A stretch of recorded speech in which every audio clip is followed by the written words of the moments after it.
бәйрәме һәр вакыттагыча Казанның Тукай һәйкәле янында уза иде. Бу ел исә бу бәйрәм Казанда түгел, Арча районы Кырлай авылында узачак икән дигән имеш таралды. Ул 26 апрельдә булачак. Бу хакта татар интеллигенциясе вәкилләре ни уйлый икән? Мин сораштыру уздырдым. Минем фикеремчә, шигырь бәйрәме ул Казанда узарга тиеш. Мин анда кеше катнашмый, кеше аз дигән белән килешеп бетмим. Анда һич югы бер генә кеше шигырь укыса да, аның өчен генә булса да, бер татар кешесе генә калса да шигырь укый торган. Шуның өчен генә булса да, шигырь бәйрәмен Татарстанның баш каласы, татарның баш каласы Казанда безнең үткәргә хокукыбыз бар дип саныйм мин. Менә инде минемчә күп еллар дип әйтим инде шунда татар үз теләге белән уштырнаклар эчендә дип әйтим инде монсын шәһәрнең үзәгеннән читкә чыгып китеп бара.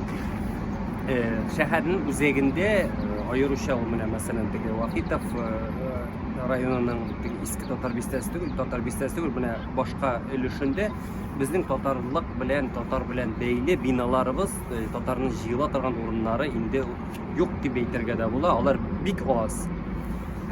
Шул безнең ул теге карап торган бәйрәмебез, бер шигырь бәйрәме.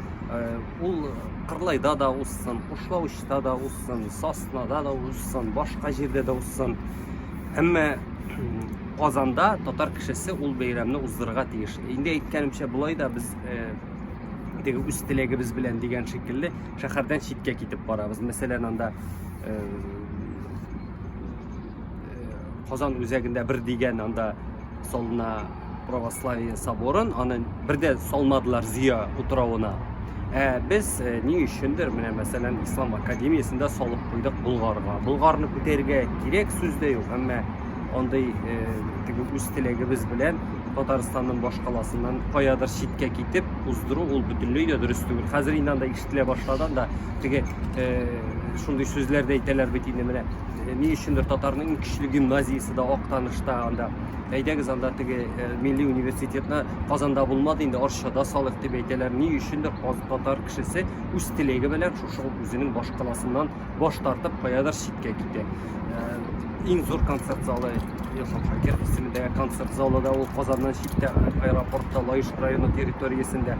Нишләп шулай соң бу бит инде татарның баш каласы, нишләп без үзебезнең баш калабызда шәһәр үзәгендә шигырь укырга һәм шигырь тыңларга хакыбыз юк. Ул менә кыш көне кар эрегәннән соң, инде яз башлангач, яңа ел башланганнан соң ул безнең килеп рәхәтләнеп шигырь бәйрәмен тыңлый торган, шигырь тыңлый торган, шәһәр үзәгендә шигырь тыңлый торган, татарча шигырь тыңлый торган бәйрәм иде менә минемчә. Яз килгән шикелле ул бәйрәм менә.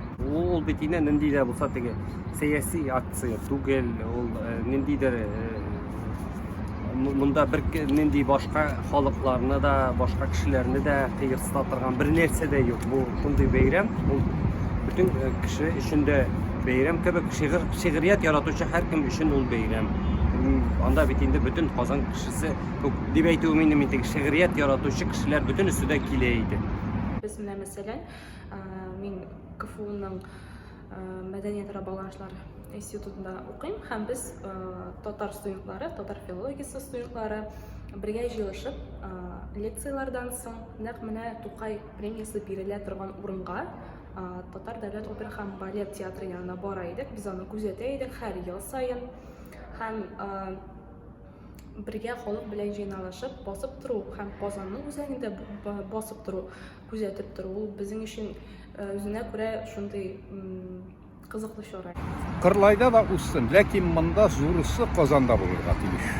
Ул нинди форматта? Анысы икенче, бәлкем теге менә бу пандемия уңай белән чикләүләр кирәктер, ләкин уйлаганда аның монда да менә шушыннан хәзерге шушындый ситуацияга, вазгыятькә тиешле менә формасын табарга була. Әлесен түгел. Әлбәттә татар зыялылары монда ничек татар зыялыларының башында торырга тиеш. Ул тикмәгенә басып тормый бит инде. Ул Оренбургдамы, Әлмәттәме, Чаллыдамы, Казандамы, яисә бүтән җирләрдәме, Астрахандамы, анда бүтән җирдә узарга тиеш дип уйлыйм. Менә ул Казанда традиционный, ул җыелган инде үзе шәһәр үзәгендә. Мин Ирек мәйдан янындагы опера театры янында да булырга тиеш дип саныйм. Әлбәттә традиционный tradisiyon kırlayda bularga değiştirip sarayım. Çünkü Tokay'ın metnin diye alışmasa bizde 35 yıllık. Әйе. Deginde de uzarga atışmını da uzarga değiştirip sarayım. Мен маңарға ышанмадым, чөнки бу фикерне әйтер өчен шактый зур кыюлык кирәк. Бу күпмедер дәрәҗәдә торгынлыкны үзгәртә торган, фикер төрлелеген уята торган әйбер. Ләкин мин үзем бу чараның бары тик шәһәр үзәгендә узуын теләр идем. Әлбәттә, бүтән җирләрдә бөтен авылда булсын, ләкин Казанда аны саклап калырга кирәк. Халык аз йөри дип язалар. Аны матбугат язмый, оештыручылар үзләре булдыксыз, шуңа күрә язалар. Кеше җыеп китерә алмыйлар икән, эшләп жүрмәсеннәр. Бүтән бәйрәмнәрне оештыралар бит. Һәм икенчедән кеше җыелмаса да борчылырга кирәкми. Менә бу йортның артында Ирек мәйданы. Ирек мәйданында Тукай һәйкәле. Һәм шушы периметрда, шушы менә районда меңләгән чаралар уза ел буена. Шуның 70%-на 1-2-3 кеше килә. Борчылырга кирәкми. Бу беренче рәттән перформанс чара. Ягъни монда кеше катнашуыннан бигрәк аның сторисга, три эфирга, тур эфирга, телевидениега, хәбәрләргә, матбугатка, блогларга, Инстаграмга чыгуы мөһимрәк. Күп кеше катнашмый, аз кеше катнаша дип борчылырга кирәкми.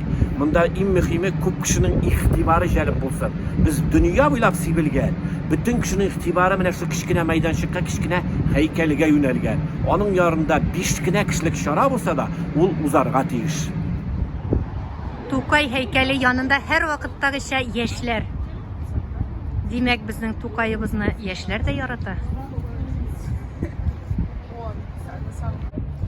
Хөрмәтле тыңлаучыларым, сез бу хакта ни уйлыйсыз? Фикерләрегезне комментарий рәвешендә калдырсагыз иде. Әгәр дә шигырь бәйрәме 26 апрельдә Казанда Тукай һәйкәле янында уздырылса, киләсезме? Җавапларыгызны көтеп калам. Muhterem cemaat, Tokay kayıttı, ul her yılda kayta. O özünün tuğan gününde kayta. O Tatar tuğan tel gününde kayta. Şiiri minçilikle başlat, ilgilik Tokay heykeline çiçekler salırga takdim eten.